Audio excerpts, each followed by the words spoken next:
Interviewin ko po ngayon si Mr. Samson. Dito sa, sabihin mo kung Dito sa ito. tindahan nila. Dito sa Phase 9. Dito po sa Phase 9. Ano po yung problema ang kinakaharap nyo at paano ito nasusolusyonan?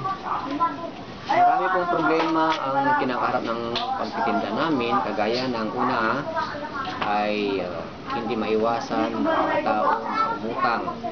Minsan nahirap silang singilin. Kung sisingilin pa sila, minsan sila pa ang nagalit.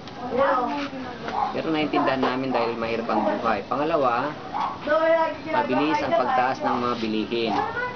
Kapag nagtaas ang bilihin, ay mahirap namin din itaas dahil naawa kami sa mga tao. At yun ang isa sa mga problema namin. Pangalawang question.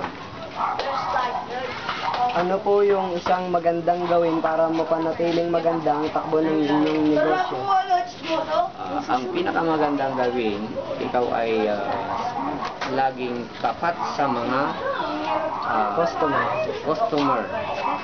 At nasa loob mo talagang ang pagtitinda at hindi ka ng api, hindi mo sa isip mo rin ang kanilang kalagayan. Magtubo ka kunti lang para naman hindi sila mahirapan.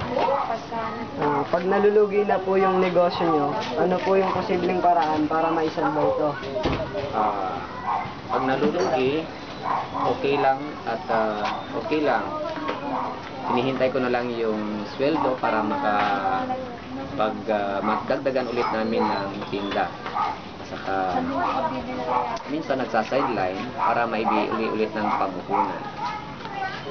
Kasi ang mga tao ay mahirap din ang buhay. Kaya minsan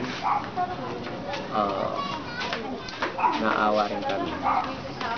Sige, pangatlo, pang-apat. Ano po yung ginagawa nyo pag tumaas na yung presyo ng bilihin? Tataasan din namin ang aming paninda para naman makabawi kami. Sige. Salamat po sa Salamat sa camera.